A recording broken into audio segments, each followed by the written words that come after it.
Hoy nos toca hablar del segundo reencuentro de José con sus hermanos cuando era un gobernador en Egipto. Así que bueno, vamos a estar charlando de este tema hoy.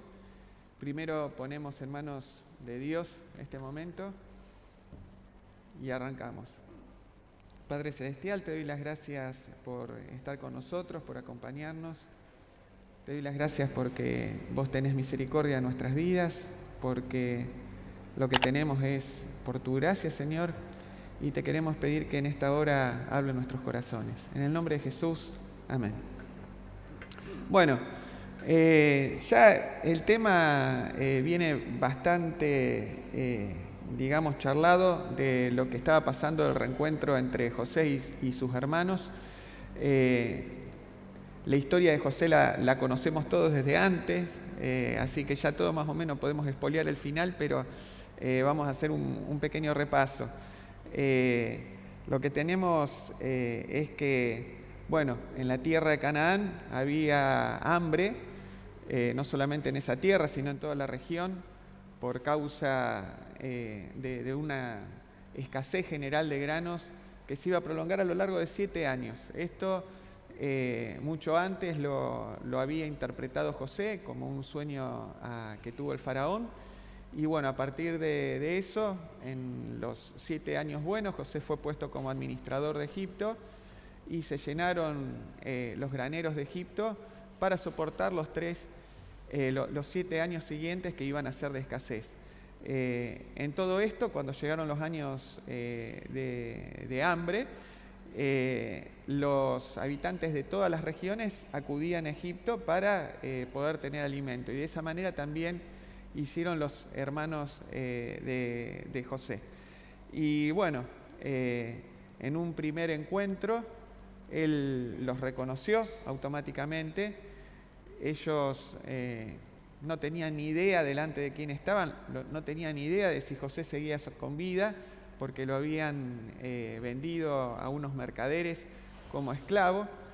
Y bueno, a partir de esto, José ideó todo una trama para probar a sus hermanos.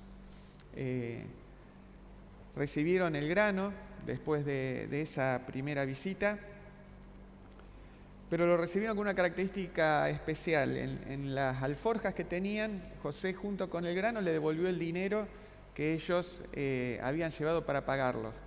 Bueno, llegaron con su padre, Jacob, compartieron los alimentos y compartieron también este hecho que ya los dejó perplejos de entrada. ¿Cómo puede ser que haya aparecido el dinero del grano otra vez con nosotros si nosotros habíamos pagado? Entonces, bueno, alrededor de eso también hubo toda otra cuestión, que fue que cuando José los recibió, los trató de espías y puso en duda su honradez. Y les preguntó cómo estaba compuesta la familia de ellos. Obviamente José estaba viendo a sus hermanos después de alrededor de 20 años y quería chequear cuál era el carácter de sus hermanos después de 20 años, ¿no? Seguían siendo igual de crueles, más crueles, habían cambiado. ¿Qué pasó con su padre? ¿Qué pasó con Benjamín? Y entonces, bueno, vinieron preguntas alrededor de todo esto. Y bueno, ¿tienen otro hermano? Sí, tenemos otro hermano que quedó con nuestro padre. Bueno, para saber que ustedes son honrados, voy a retener a uno de ustedes, lo puso en prisión a Simeón, y la próxima vez que vengan traen a su hermano para saber que dicen la verdad. Ese fue el contexto del primer encuentro.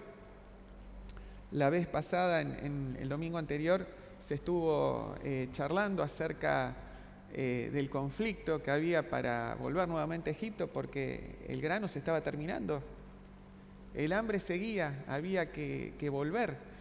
Y entonces ahí estuvimos hablando de las charlas entre Jacob con Rubén y después Jacob con Judá, que finalmente lo convenció y se puso como garante de Benjamín para llevarlo y para cuidarlo en este nuevo encuentro que tenían que realizar.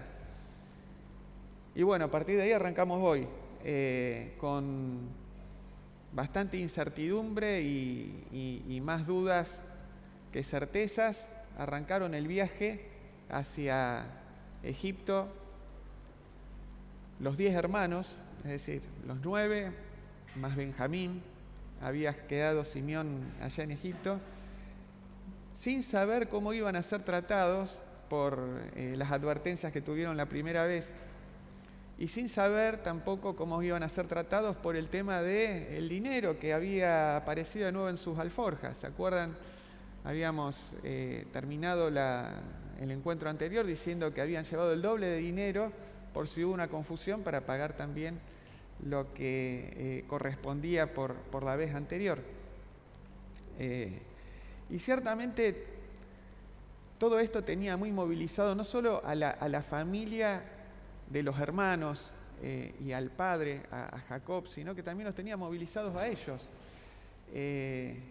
Cuando tuvieron el primer encuentro con José y fueron tratados muy duramente, ellos pensaron que eso era parte del juicio de Dios que se estaba empezando a generar sobre la vida de ellos por causa de lo que habían hecho precisamente con José. Hay un diálogo que tienen ahí donde interviene Rubén.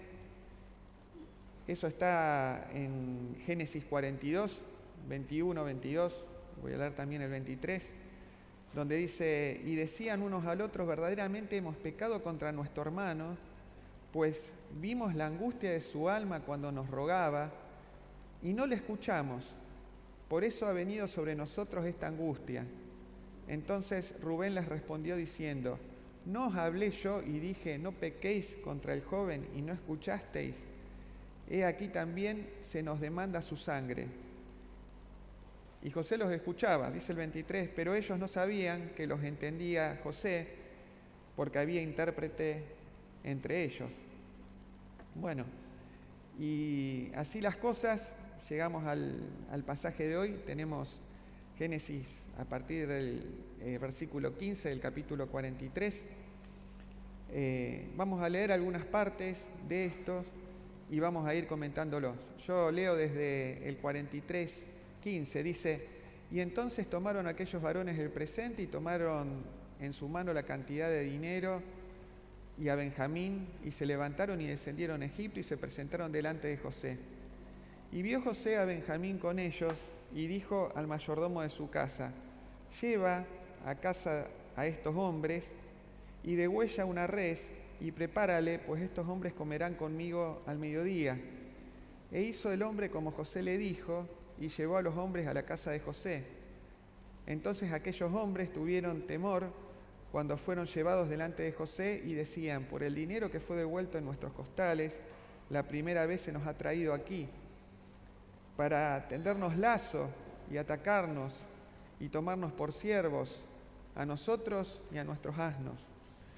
En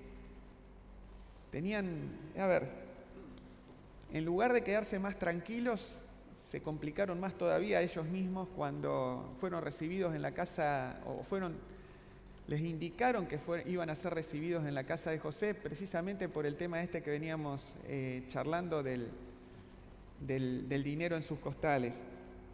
Y bueno, ellos muy rápidamente trataron de explicar lo que pasaba. No tenían a José delante de ellos, estaban con el mayordomo de José.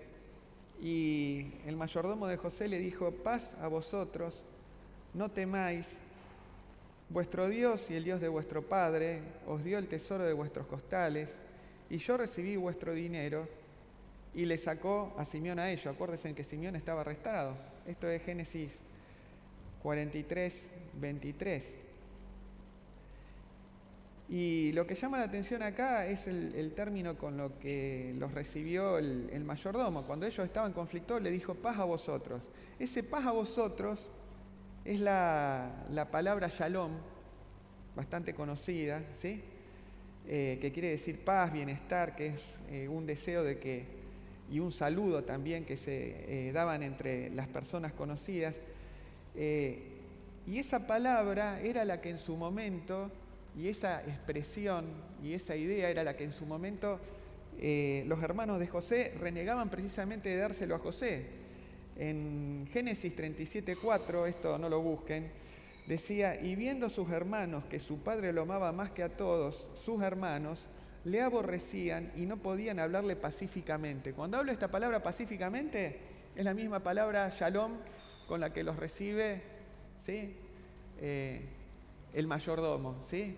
Ellos no le daban paz a José, estaban conflictuados y los reciben diciendo: muchachos, estén en paz, no pasa nada. Y bueno, viene el momento del banquete con José, este almuerzo que se estaba preparando.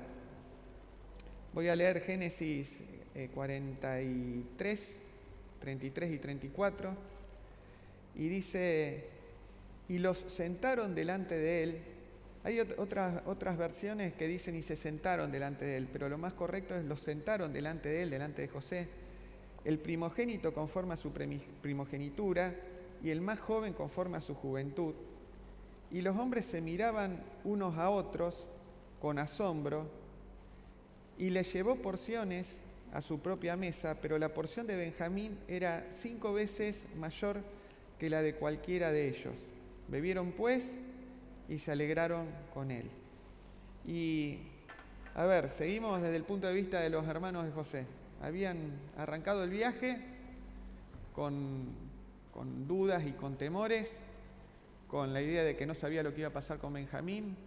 Fueron recibidos y dijeron: bueno, queremos explicar el malentendido del dinero. Les dijeron: no pasa nada.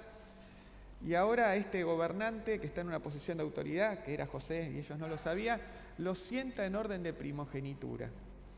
¿Cómo sabía José, o mejor dicho, cómo sabía este gobernante, visto desde los hermanos, cómo era el orden de nacimiento de todos los hermanos? Y lo puso también a Benjamín. Es decir, pasaban de asombro en asombro, no entendían nada de lo que estaba pasando. Pero bueno, el almuerzo siguió, se desarrolló, y José hacía que a Benjamín le sirvan 5 veces más que a los demás. Evidentemente acá no se nos dice, pero podemos suponer, porque acá el relato de José es un relato lleno de datos, pero sin mayores explicaciones, ¿no? Podemos suponer que José estaba probando si había cambiado algo en el carácter de estos hombres. ¿Cómo se comportaban con Benjamín? ¿Se comportaban de la misma manera en que se comportaron con él? ¿Estaban mostrando alguna evidencia de celos porque era mejor atendido que el resto, que los demás? Aparte, José ya sabía que Benjamín era el preferido del padre. ¿Cómo estaban tratando al nuevo preferido del padre, que aparte Benjamín era hermano de padre y de madre de José? Es decir, era hijo de la misma madre que José. Acuérdense que la familia esta era una familia de 2 hermanos con un solo padre y con 4 madres diferentes, ¿no? Bueno, ¿cómo estaban tratando a Benjamín? Es un poco lo que José estaba probando, ¿no? Bueno, los atendió, estuvieron con ellos, 0 problema, llenó sus costales otra vez de grano, y a la mañana siguiente tenían que emprender el viaje de regreso. Pero bueno, acá José trama otro plan para seguir probando a los hermanos. Vamos a leer Génesis 44, del 1 al 17. Voy a leerlo y después vamos a comentarlos. Dice: mandó José al mayordomo de su casa diciendo: llena de alimento los costales de estos varones, cuanto puedan llevar, y pon el dinero de cada uno en la boca de su costal. Y pondrás mi copa, la copa de plata, en la boca del costal del menor, con el dinero de su trigo. E hizo como dijo José. Venida la mañana, los hombres fueron despedidos con sus asnos, y habiendo ellos salido de la ciudad de la que aún no se habían alejado, dijo José a su mayordomo: levántate y sigue a estos hombres, y cuando los alcances diles: ¿por qué me habéis devuelto mal por bien? ¿por qué habéis robado mi copa de plata? ¿No es esta la copa en la que bebe el Señor y por la que suele adivinar? Habéis hecho mal en lo que hicisteis. Bueno, y cuando el mayordomo los alcanzó, les dijo estas palabras, y ellos respondieron: ¿por qué dice nuestro Señor tales cosas? Nunca tal hagan tus siervos. He aquí el dinero que hallamos en la boca de nuestros costales, te lo volvimos a traer desde la tierra de Canaán. ¿Cómo pues habíamos de hurtar de la casa de tu Señor plata u oro? Aquel de tus siervos a quien fuere hallada la copa, que muera, y aún nosotros seremos siervos de mi Señor. Y él dijo: también ahora sea conforme a vuestras palabras, aquel a quien se hallare la copa será mi siervo, y vosotros seréis sin culpa. ¿Sí? Esto les dijo el mayordomo. Ellos entonces se dieron prisa, y derribando cada uno su costal en tierra, abrió cada cual el costal suyo, y buscó desde el mayor y acabó en el menor, y la copa fue hallada en el costal de Benjamín. Entonces ellos rasgaron sus vestidos, y cargó cada uno su asno, y volvieron a la ciudad. Fíjense el argumento que les estaba planteando José a través del mayordomo. Alguien me robó. Alguien robó. Vamos a hacer esto. El que robó, ¿qué condena iba a tener? ¿Qué le dice el pasaje que tenemos de leer? ¿El que robó? ¿Qué iba a...? No, a ver. Lo que dijeron los hermanos fue, bueno, nosotros, si alguien robó, que muera el que robó. Pero el mayordomo le dijo, no, el que robó, si robó, ¿qué pasó? ¿Qué iba a ser hecho? Siervo. ¿Qué fue lo que hicieron con José en su momento cuando lo vendieron? Lo vendieron como esclavo. Y acá el mayordomo les está planteando la idea, bueno, el que robó va a ser convertido en esclavo y todos los demás van a poder irse. Acuérdense, ellos vendieron a José como esclavo y después se fueron todos. Y acá les está planteando el mismo escenario. ¿Está bien? Bueno, pero acá hay una diferencia. Se descubrió que Benjamín, que era el preferido del padre, fue el que tenía la copa e iba a ser llevado como siervo. Pero ¿qué pasó? Versículo 13 en adelante, acá del capítulo 44, dice: entonces ellos rasgaron sus vestidos y cargó cada uno su asno y volvieron a la ciudad. El hecho de rasgar las vestiduras, ¿se acuerdan qué significado tiene, no?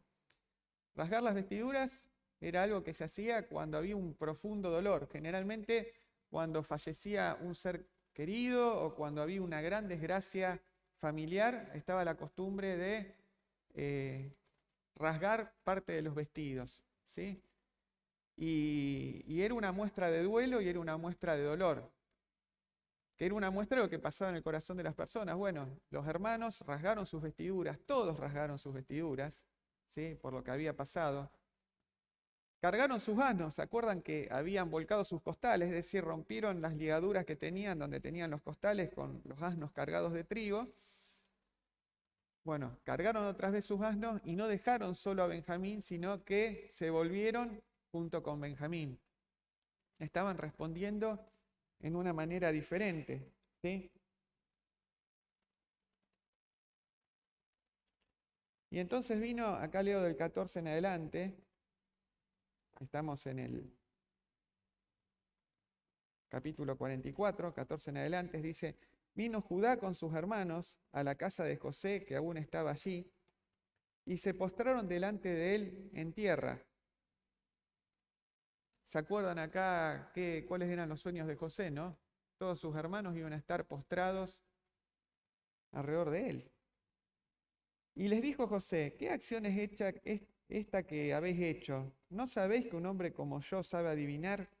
Entonces les dijo Judá: ¿qué diremos, Señor? ¿Qué hablaremos o con qué nos justificaremos? Dios ha hallado la maldad de tus siervos. He aquí nosotros somos siervos de mi Señor, nosotros y también aquel en cuyo poder fue hallada la copa.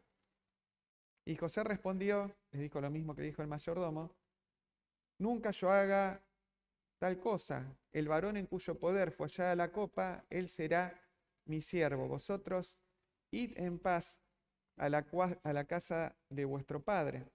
¿Sí? Vamos a detenernos un poquito en lo que dijo Judá. Judá dijo, ¿qué podemos decir, Señor? ¿Qué podemos hablar y cómo nos justificaremos? Dios ha descubierto la iniquidad de tus siervos. Esta palabra que usa Judá, que bueno, acá se traduce como justificar, la usó Judá mismo en una expresión anterior. No sé si recuerdan Génesis 38, es el evento entre Judá y Tamar, una historia rara que vemos en la Biblia, donde los hijos de Judá no querían darle descendencia a Tamar, y entonces Tamar ideó un plan para tener descendencia y se presentó como prostituta y pudo salir con Judá y quedó embarazada de él y tuvo un hijo, ¿sí? Y después Tamar estaba a punto de ser sentenciada por causa de este pecado, digamos, porque dijo, bueno, no, se prostituyó. Y ella muestra algunas cosas que había tomado como prenda de Judá. Y Judá dice algo. Voy a leer una partecita, voy a irme a Génesis 38, del 24 en adelante. Dice, sucedió al cabo de unos 3 meses que fue dado aviso a Judá diciendo, Tamar, tu nuera ha fornicado y ciertamente está encinta a causa de las fornicaciones. Y Judá dijo, sacadla y sea quemada. Pero ella cuando la sacaban envió decir al suegro, del varón cuyas son estas cosas, estoy encinta. También dijo, mira ahora de quién son estas cosas. Y era el sello, el cordón y el báculo de Judá. Entonces Judá, estoy en el versículo 26, entonces Judá los reconoció y dijo, más justa es ella que yo, por cuanto no la he dado a Sela mi hijo, y nunca más tuvo relaciones con ellas. Y Judá dijo, más justa es ella que yo. ¿Por qué había dicho, más justa es ella que yo?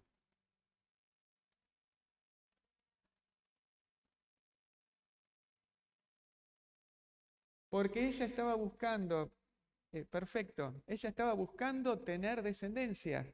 Ella estaba buscando que siga la línea de la simiente de la que estamos hablando en todo Génesis, ¿sí? Y por eso Judá reconoció justicia en ella. Está hablando de manera más justa está obrando de manera más justa que yo porque yo le negué eso. Y ahora vemos a Judá diciendo de él y de sus hermanos, ¿qué podemos decir, mi Señor? ¿Qué podemos hablar y cómo nos justificaremos? Dios ha descubierto nuestra iniquidad. Ahora, ¿por qué Tamar o por qué Judá vio en Tamar que era justa? Porque pensó en la descendencia. ¿Y por qué Judá y sus hermanos ahora no tenían cómo justificarse? ¿En quién estaban pensando? Que veníamos hablando de en quién estaban pensando. Habían cortado la vida de José. ¿Sí?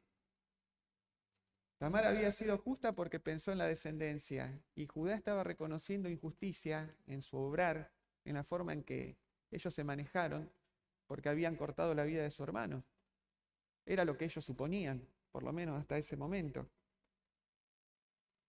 Hay otra palabra que aparece acá en este pasaje donde habla Judá.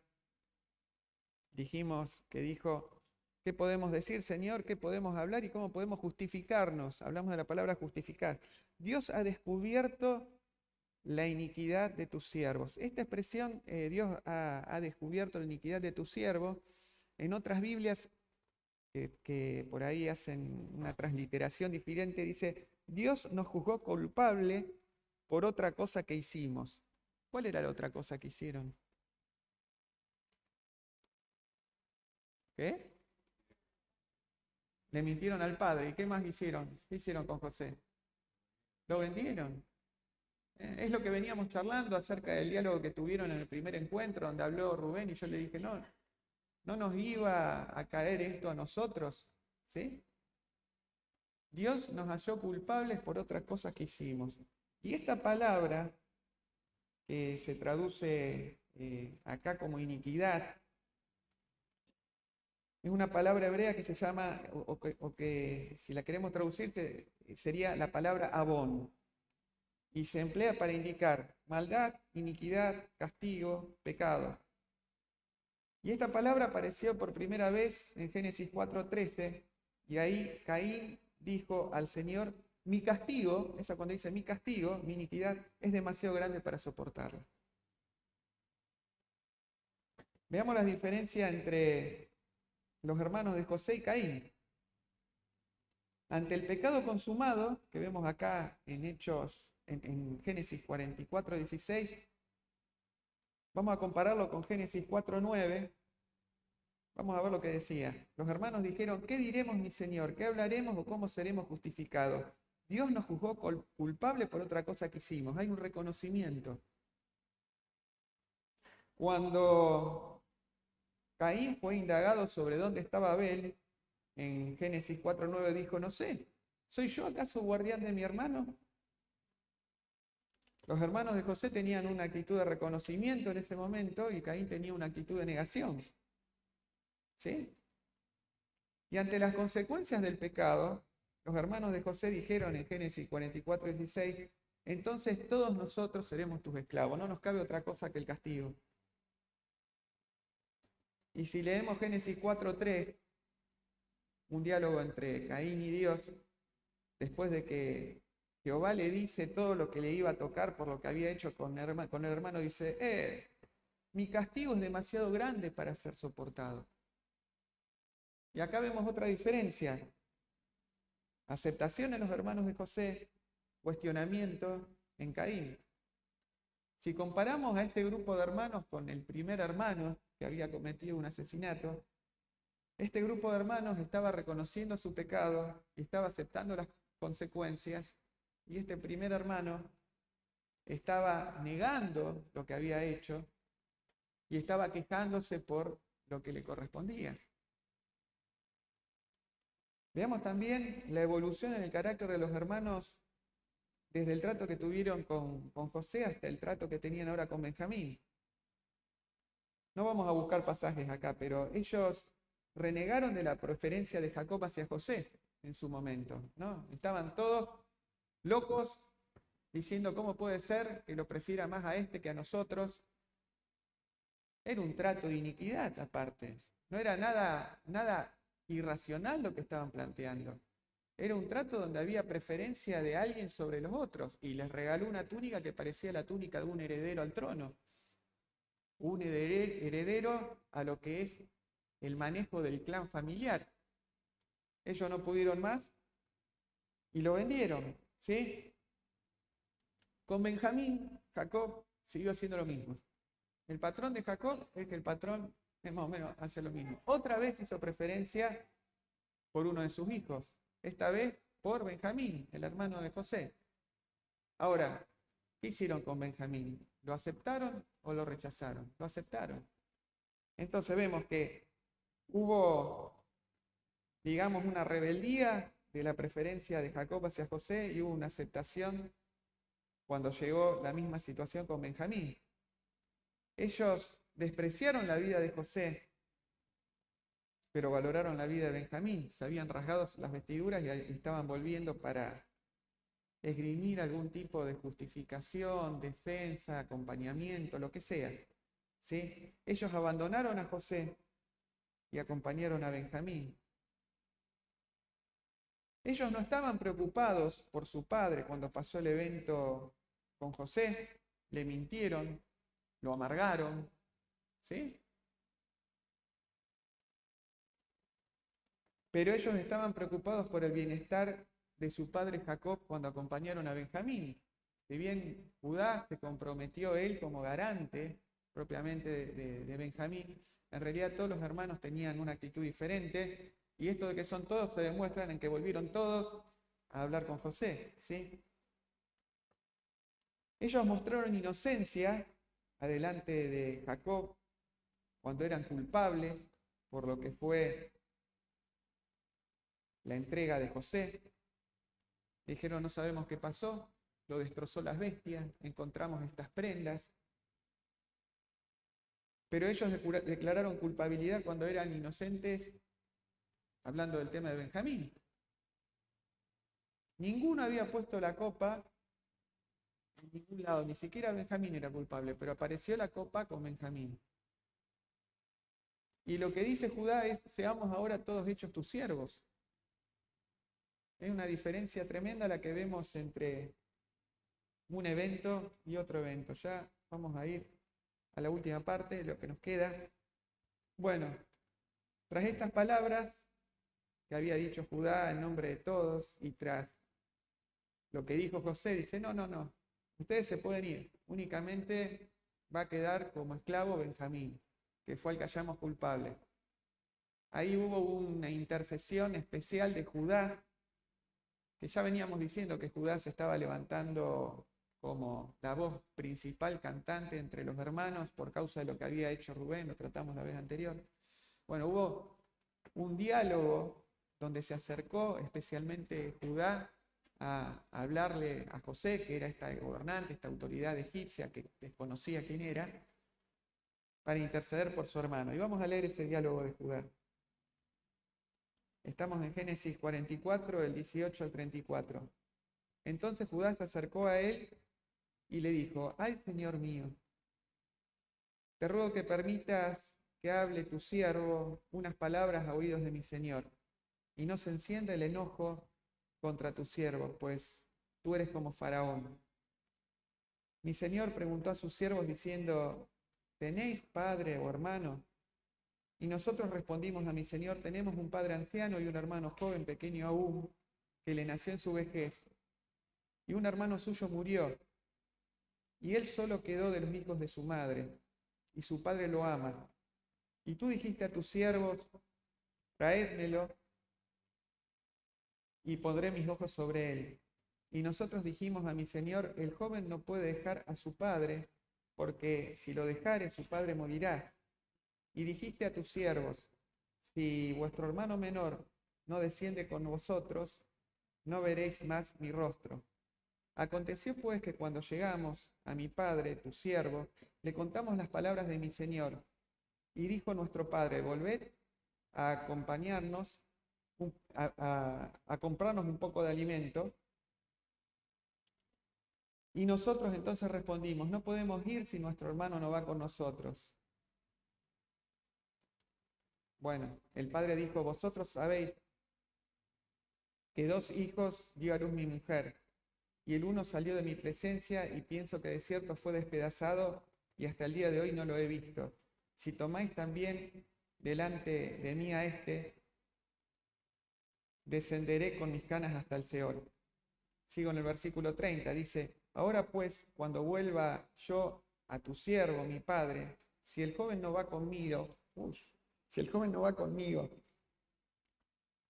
como mi vida está ligada a la vida de él, sucederá que cuando no vea al joven, morirá, y tus siervos harán descender las canas de tu siervo, nuestro padre, con dolor al Seol. Como tu siervo salió por fiador del joven con mi padre, diciendo, si no te lo vuelvo a traer, entonces yo seré culpable ante mi padre para siempre. Te ruego, por tanto, que quede ahora tu siervo en lugar del joven, ¿sí? Porque ¿cómo volveré yo a mi padre sin el joven? No podré, no por el mal que sobrevendrá a mi padre. Esta declaración de Judá es una declaración que si nosotros analizamos, tiene muchos aspectos que tienen figura de lo que iba a ser después la simiente, ¿sí? que iba a ser aquel que iba a liberar a los hombres de esclavitud. Tiene muchas similitudes con algunas cosas de la vida de Jesús, incluso. Las voy a mencionar nomás. Intercedió por su hermano Benjamín. Buscaba evitar el sufrimiento de su padre. Eso lo vemos en el versículo 30 y 31. Se mantuvo fiel a la promesa realizada a su padre. aceptó la culpa siendo inocente. Se ofreció a ocupar el lugar de su hermano en esclavitud, en sacrificio. ¿Qué vemos en Judá? ¿Qué características vemos con todo esto? Fidelidad, porque le fue fiel a la palabra de su padre. ¿Qué hizo por su hermano Benjamín? Intercesión. Intercedió por su hermano. Algo más importante, sustitución. Dijo, mi vida va por la vida de mi hermano, dejen a mi hermano, ¿sí? Te ruego que dejes a mi hermano. Judá eligió entregar su vida y asumir una culpa que no era suya para ser fiel a la promesa que le realizó a su padre, ¿sí? Y vamos a hacer acá un paréntesis a todo lo que venimos charlando para hablar un poquito de los hermanos. Y vamos a un paréntesis de historia. Recordamos la historia de la familia de José, que es la familia de Jacob. Jacob salió de un ambiente de preferencias. ¿Quién prefería a Jacob sobre Esaú? La madre, ¿sí? Es decir, ya viene una familia donde había diferencia entre hermanos. El padre prefería a uno, la madre prefería al otro. Es decir, vino con un mal ejemplo desde su casa, diría un psicólogo hoy, ¿sí? Cuando se dieron las cosas, practicó el engaño, huyó y formó su propia familia. Y en su propia familia, cuando tomó a sus esposas, que eran dos hermanas, Raquel y Lea, otra vez tenemos un escenario de preferencias. ¿Qué pasó? ¿A quién prefirió? A Raquel sobre Lea. Y esto generó una discusión en las hermanas que duró toda su vida. Y los hijos de José crecieron entre las peleas de su madre por el amor de su padre. Murió una de las hermanas, murió Raquel. Los hijos crecieron. ¿Qué patrón volvió a repetir Jacob? Un patrón de preferencias. Esta vez prefirió a José sobre el resto de los hermanos. Los hermanos actuaron violentamente. Desapareció José. Quedó Benjamín. ¿Qué repitió Jacob? Un patrón de preferencias. Pero ahora el que cambió no fue Jacob. Jacob fue siempre el mismo. El que cambió fueron los hermanos. Los hermanos aceptaron la condición del padre, que antes no podían aceptar.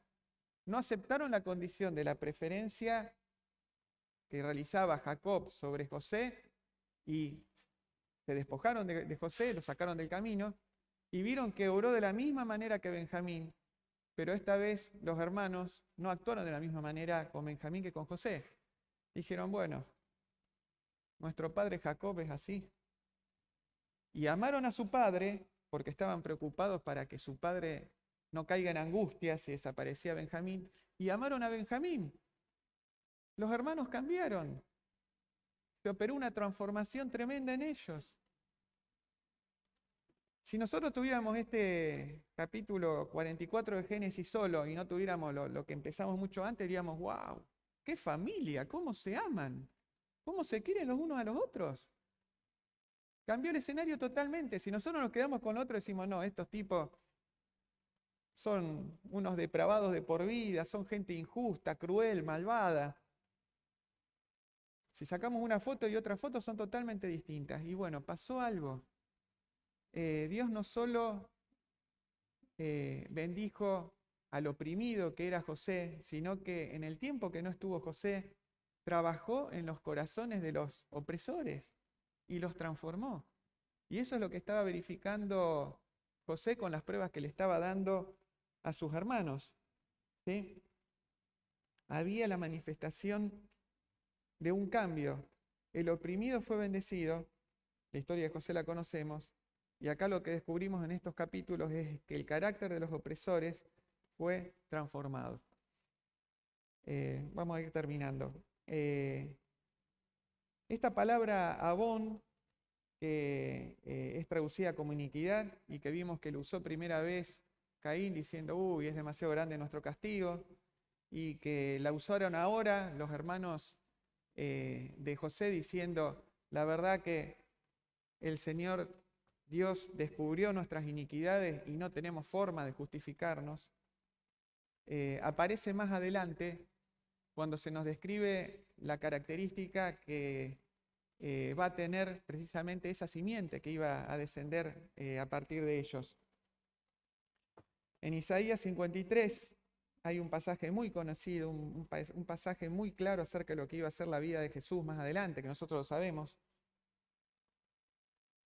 Muchos años después de que pasara esta historia de José, Isaías dijo, mas él, herido fue por nuestras rebeliones, molido por nuestros pecados. Esta palabra pecados es la palabra abón, la misma con la que se habían autoincriminado los hermanos. El castigo de nuestra paz fue sobre él, y por su llaga fuimos nosotros curados. Y fue Dios quien ideó un plan de misericordia a la humanidad, que se lo reveló por primera vez a Adán y Eva, diciendo, bueno, de tu simiente va a nacer alguien que va a vencer a la serpiente, ¿sí? Y Dios obró misericordia en el corazón de los hermanos, y los hermanos estaban convencidos de que merecían juicios. Bueno, no vamos a espolear lo que viene en el capítulo que viene, pero había misericordia de Dios guardada atrás de este arrepentimiento genuino que tuvo los hermanos. La familia fue restaurada y fue protegida, y nos adelantamos y fueron recibidos por José, ¿no? Entonces, hay misericordia para cualquier pecador arrepentido, y hay transformación cuando Dios realiza la obra en la vida de sus hijos. Y puede pasar que no solo las cosas que sobrevienen como una prueba sobre el oprimido lleven a crecimiento, que fue lo que pasó con la vida de los hermanos de José, con la vida de José, perdón, porque él en medio de la prueba fue pulido por Dios y fue engrandecido y creció, sino que en medio de la maldad que habían practicado los hermanos de José, en medio de eso fue calando profundamente en su corazón y lo fue transformando con los años, y llegaron a ser lo que estaban expresando ahora adelante de este poderoso gobernante egipcio. Bueno, hasta acá lo que charlamos hoy. Terminamos con una oración. Padre Celestial, te damos las gracias por este tiempo que pudimos compartir tu palabra. Te damos las gracias porque tus planes son siempre misericordiosos. Tus planes, cuando nosotros nos ponemos en tus manos, son de bendición para nuestras vidas.